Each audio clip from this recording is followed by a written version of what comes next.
सी episode 41 call me baby anytime waiting. कहते हैं राहत कॉल कट कर देती है। उसके कॉल कट करने के बाद वह अपने अपार्टमेंट में चली जाती हैं। करीब 1 घंटे बाद वह पूरा लड़के के गेटअप में रेडी हो जाती हैं। वह खुद को मिरर में देखते हुए 10 o'clock बजे तक तो घर पर आ जाऊंगी। उसके बाद उस पागल के लिए खाना बनाऊंगी।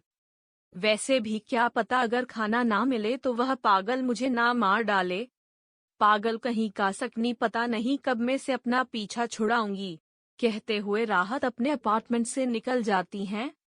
राहत जब अपार्टमेंट से निकलती है तो रास्ते में उसे बहुत सारी लड़कियां देखने लगती है। क्योंकि राहत लड़के के गेटअप में लड़कियों के दिलों से खेल रहे थे। मुझे कैंटीन में आती है तो बहुत सारी लड़कियां सिर्फ उसे ही देख रही थी। बहुत सारे कपल भी मौजूद थे जहां पर वह अपने बॉयफ्रेंड से ज्यादा हमारी मासूम राहत को देख रही थी। पर राहत तो यह सब बहुत ही अजीब सा लग रहा था। वह पूरी तरह से अनकंफर्टेबल हो चुकी थी। यह देख पूरी तरह से अनकंफर्टेबल होने लगी थी। उसे लग रहा था कि शायद उसके चेहरे पर कुछ लगा हुआ है या उसका मेकअप कुछ ज्यादा ही हो चुका है। इसकी वजह से वह अपना मोबाइल निकालकर बार बार देखने की कोशिश कर रही थी कि उसका मेकअप तो सही है ना। पर वह जब मोबाइल में खुद को देखती है तो सब कुछ तो सही लगता है। तभी राहत के कंधे पर एक लड़की हाथ रखकर फ्लर्टी वे में हाय हैंडसम कहते हुए वह लड़की वहां से चली जाती है। वहीं उस लड़की के जाने के बाद अपने चेहरे को देखकर क्या कहा उस लड़की ने मुझे, मतलब मैं एक लड़का देख रहा हूँ। भगवान जी बच गया नहीं बच गई। कहते हुए राहत सभी लड़कियों को अपनी तरफ देखते हुए देखकर अपना सर नीचे झुकाकर खुद से हैं। पता नहीं यह सनकी पागल कैसे लड़कियों को संभालता होगा। उसकी तरफ भी ऐसी लड़कियां देखती होगी ना, तो वह भी कैसे फील करता होगा। आज पता चला कि हैंडसम लड़कों के सबसे ज्यादा डिसएडवांटेज, कहीं पर भी जाए लड़कियां उन्हें देखती ही रहती है। पर मैं तो एक लड़की हूं ना फिर भी। कहते हुए राहत अजीबोगरीब मुंह बनाने लगती है। तभी एक लड़की जो कब से राहत तो देख रही थी, वह जैसे ही देखती है कि उसका बॉयफ्रेंड वहां से एक गया है तो वह राहत के तरफ आकर उसके कंधे पर हाथ रखकर एक चिटको अपने होंठों पर रखकर उसे किस करके राहत के हाथ में रखकर उसके कान में बेहद सेडक्टिव वॉइस में call me baby anytime waiting कहकर वहां से फ्लर्टिंग किस देकर फिर से अपनी जगह पर बैठ जाती है। वही राहत जो अपने में ही थी वह लड़की के ऐसे करने से पूरी तरह से हैरान हो जाती है। उसे समझ में नहीं आ रहा था कि अभी अभी उस लड़की ने उसे क्या कहा।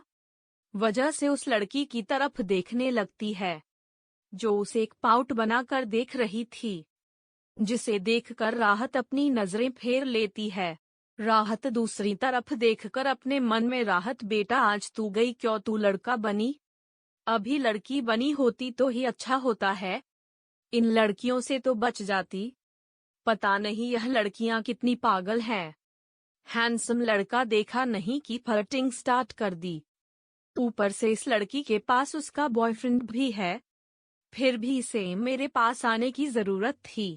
फीमेल वेटरर्स मुस्कुराते हुए राहत की तरफ देखकर सर। उस फीमेल वेटर की आवाज सुनकर राहत अपने होश में आ जाती है। वह उसकी तरफ देखकर मुस्कुराते हुए जी कहिए। वही फीमेल वेटर राहत की हैंडसमनेस देखकर तो एक पल के लिए देखती ही रह जाती है। वह जैसे तैसे खुद पर काबू करते हुए बड़े प्यार से ऑर्डर। उस फीमेल वेटर की बात पर राहत मेनू कार्ड ढूंढने लगती है। फिर जल्दी से एक कप ऑर्डर कर देती है। वही वह वेटर इतनी सॉफ्टली उससे बात कर रही थी जैसे कि अभी वह अपना बॉयफ्रेंड बना ले। वही राहत बस मासूम सी शक्ल लिए उसे देख रही थी, क्योंकि उसके अलावा उसे कुछ आता ही नहीं था। उसके जाने के बाद राहत को किसी का कॉल आ जाता है। वह कॉलर आईडी पर आरिस का नाम मुस्कुरा देती है तो उस कॉल अटेंड करती है। तो सामने से, आरिस कहाँ पर हो? आज तू कॉलेज नहीं आई? कल भी कॉलेज नहीं आई? आखिर कहाँ पर है? मुझे बहुत डर लग रहा था तुम्हारे लिए।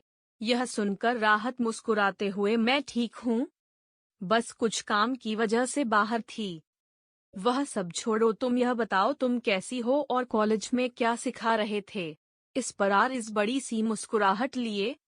तुम जानती हो फ्रेशर पार्टी है 2 दिन बाद, और हम दोनों को शॉपिंग के लिए जाना है।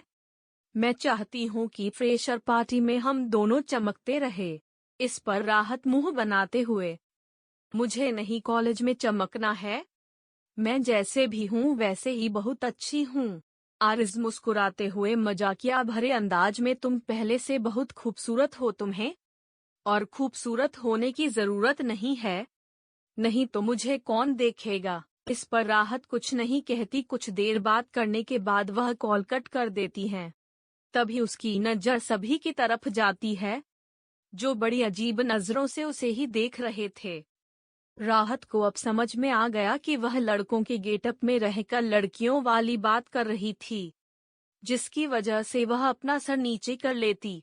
तभी कॉफी भी आ चुकी थी और राहत अकेले ही कॉफी पी रही थी।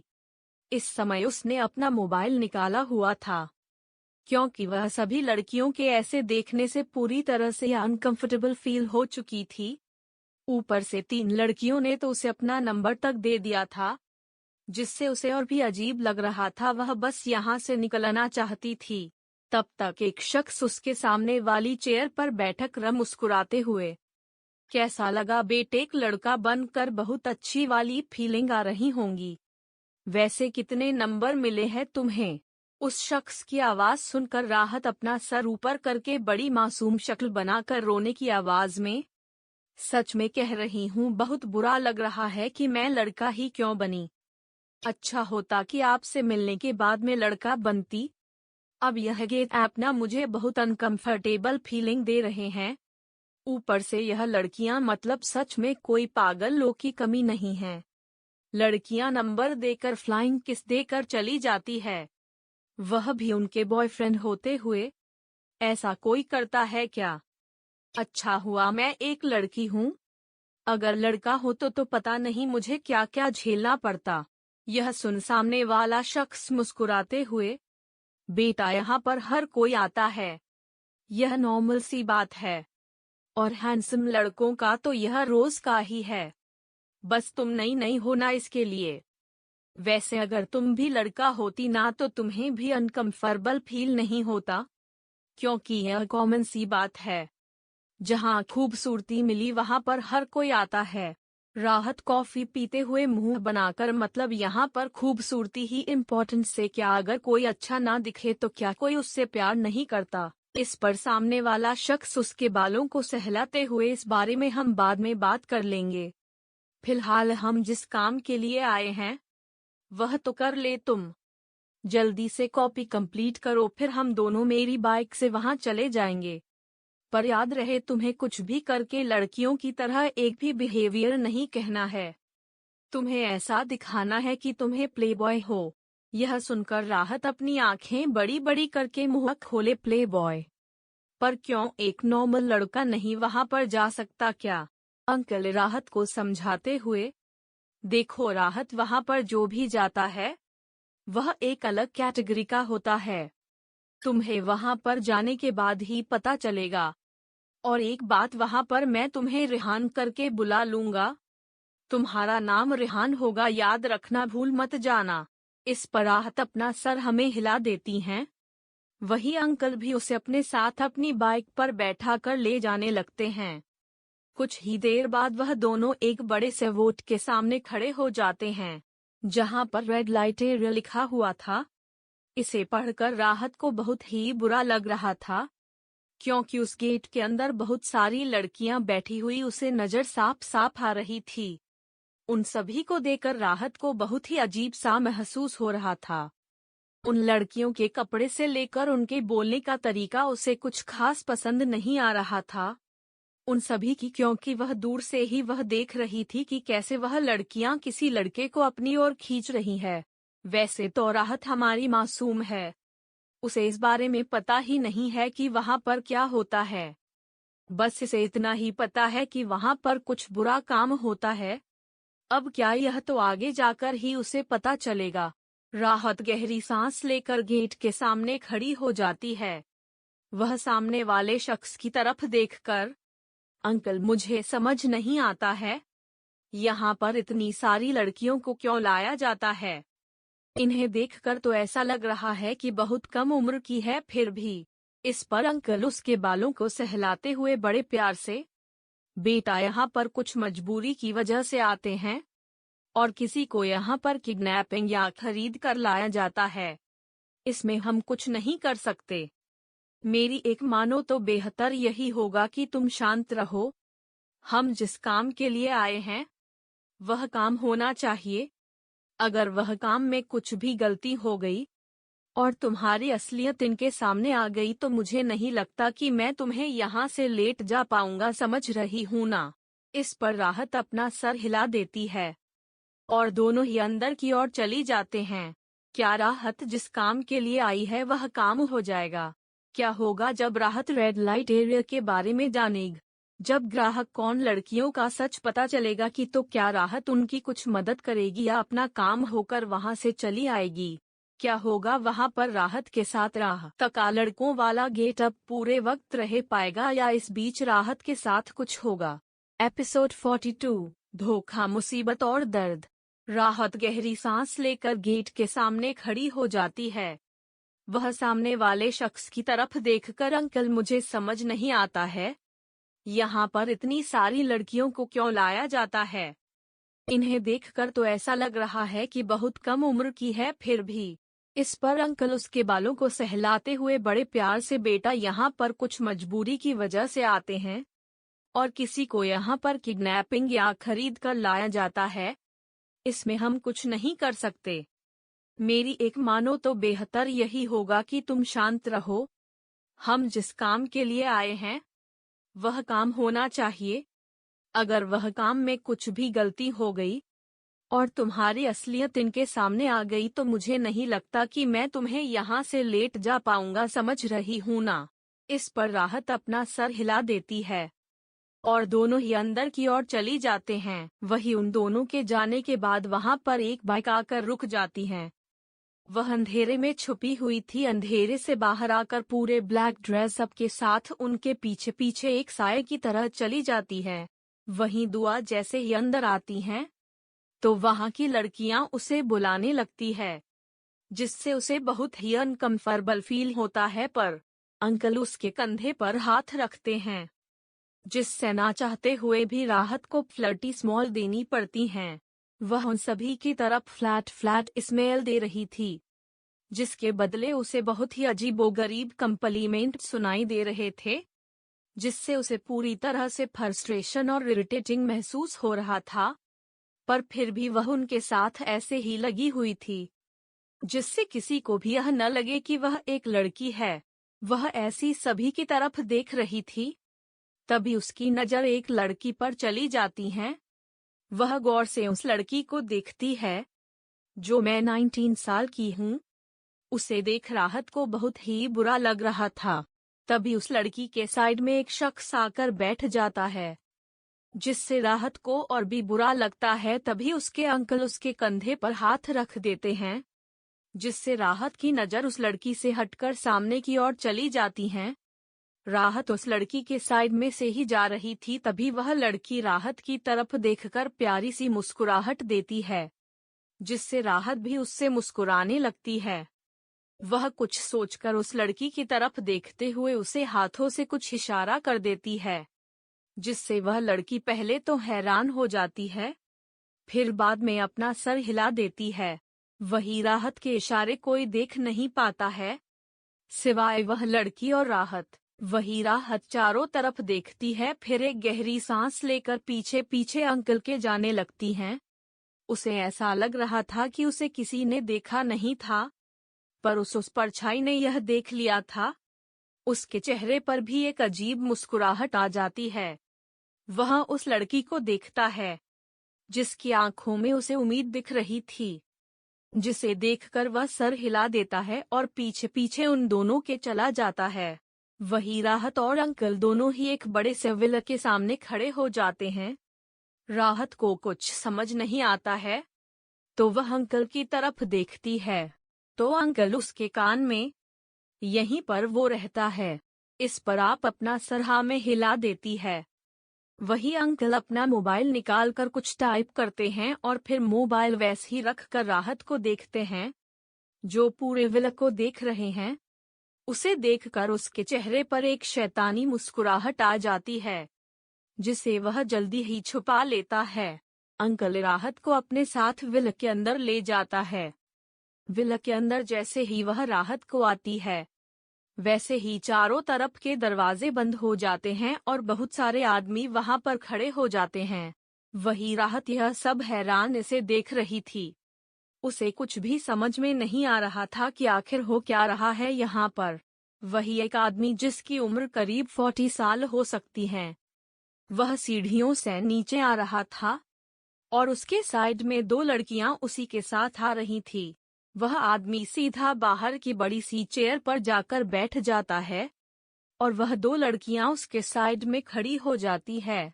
वही राहत यह सब देखकर पूरी तरह से हैरान हो जाती हैं। वह चारों तरफ देखने लगती है। उसे कुछ भी समझ नहीं आता है। वह सामने वाला आदमी को देखती है, जो बड़ी अजीब नजरों से उसे ही देख रहा था। उसे इसे देखता पाकर राहत अंकल की तरफ देखती है, जो उसी को ही शैतानी मुस्कुराहट लिए देख रहा है। यह देखकर राहत पूरी तरह से हैरान हो जाती है। राहत हैरान भरी आवाज में, अंकल यह सब क्या है? और यह सारे आदमी यहाँ पर क्या कर रहे हैं? और आप ऐसे क्यों हंस रहे हैं? कहते कहते राहत पूरी तरह से डर जाती है, क्योंकि उसे बहुत ही अजीब सी बेचैनी महसूस हो रही है। फिर भी वह गहरी सांस लेकर अपने चेहरे पर शांत एक्सप्रेशन लाकर बड़ी मासूमियत से अपनी नीली आंखें बड़ी बड़ी करके सामने वाले आदमी को देखती हैं। उसे लगता है शायद यही होगा जो उसकी मदद कर सकता है। इसी वजह से वह शांत आवाज में, क्या आप हैं जिसे मैं मिलने आई हूँ? इस पर वह आदमी जोर जोर से हंसते हुए, हाँ सही कहा लड़की, तू मुझसे ही मिलना है। आखिर तू यहाँ पर पूरी जिंदगी जो रहने वाली है। यह सुनकर राहत ना समझे, मैं पूरी जिंदगी यहाँ पर क्यों? मुझे तो बस आपसे कुछ काम था, इसी वजह से मैं यहाँ पर आई हूँ। इस पर वह आदमी बहुत जोर से हंसते हुए, लगता है इस लड़की को तूने बताया नहीं कि तूने यहाँ पर इसे बेचने के लिए मुझे लाया है, अपना कर्जा मुझसे फिट करने के लिए। यह सुनकर राहत हैरानी भरी आवाज में अंकल की तरफ देखकर, आपने तो कहा था यह मेरी मदद करेंगे, पर आपने मुझे इनके पास बेचा है। आखिर आप ऐसा कैसे कर सकते हैं? मेरे साथ आप तो पापा के दोस्त। तभी राहत की बात बीच में काटते हुए अंकल मुस्कुराते हुए, दोस्त नहीं दुश्मन। तेरा बाप कृष्णा, जिससे मेरी बहुत पुरानी दुश्मनी थी। जब तुझे मिला था ना तो मुझे लगा कि तू शायद कृष्णा की बेटी है। तेरे बारे में पूरी डिटेल निकाल दे और देख भगवान मुझ पर कितना मेहरबान है। जिस हॉस्पिटल में मैं एडमिट था उसी हॉस्पिटल में मुझे पता चला कि तू कृष्णा की बेटी है। तो मैंने सोचा कि कृष्णा तो अब दुनिया में रहा नहीं, तो क्यों ना उसकी बेटी का ही फायदा उठा लिया जा। वैसे भी बहुत कर्जा बढ़ चुका था मेरा और मुझे कोई चाहिए थी। देखो तुम मिल गई। अब एक अच्छी बच्चे की तरह यहाँ पर काम करती रहना और अंकल को कभी भूलना मत। कहते हुए वह अंकल जोर जोर से उसने लगता है। यह सुनकर राहत के पैरों तले जमीन खिसक चुकी थी। उसे अब अपनी बेवकूफी पर बहुत ही गुस्सा आ रहा था। वह जमीन पर बैठ जाती है और रोते हुए, आप ऐसा कैसे कर सकते हैं? मैं आपकी बेटी की उम्र की हूँ, आप मुझे कैसे बेच सकते हैं? इस पर वह उसके बालों को अपनी मुट्ठी में पकड़कर उसके चेहरे को ऊपर करके, बेटी तो नहीं होना, और वैसे भी अगर मेरी बेटी भी होती तो उसे भी मैं ही बेच देता। यह सुनकर राहत अपने बालों को से छुड़ाते हुए उसके गालों पर एक जोरदार थप्पड़ मारते हुए, तुम सच में इंसान हो? इंसान कहने के लायक भी नहीं हो, तुम कैसे किसी की बेटी को यहाँ बेच सकते हो? राहत के मारने से वो अंकल अपने गाल को सहलाने लगता है। उसके गालों पर वह थप्पड़ जोर से लगा था, जिसकी वजह से उसे बहुत गुस्सा आता है। वह गुस्से में राहत के चेहरे पर थप्पड़ मारते हुए उसके ही चेहरे को पकड़कर गुस्से भरी आवाज में, तुमने जो किया है ना, इसके बदले मैं तुम्हारी जान भी ले सकता था, पर मैंने तुम्हें बेचा है। अब तुम पर मेरा कोई हक नहीं है। पर इस थप्पड़ के बदले तुम्हें रोज रोज कोई ना कोई नोचता आएगा और पूरी जिंदगी तुम्हें ऐसे ही रहोगी एक मिस्ट्रेस बनकर। इतना कहकर वो राहत को छोड़ देता है। तभी उसके कानों में उस आदमी की चिल्लाने की आवाज आती है, तुझे अपनी जान प्यारी नहीं है जो उस लड़की पर हाथ उठा रहा है? पता है इसकी खूबसूरती का कितना पैसा मिलेगा मुझे? तुझे जो पैसा बोला है ना उसमें से आधे पैसे तुझे दे दूंगा, यार से निकल अब। कहते हुए वो आदमी अपनी दोनों तरफ खड़ी लड़कियों की तरफ देखकर, जाओ इसे तैयार करो, आज रात यही हमारे महफिल में नाचेगी। बहुत खूबसूरत है साली, पैसे बहुत मिलेंगे इसके। वही राहत जमीन पर लेटी है, वह यह सब सुन रही थी।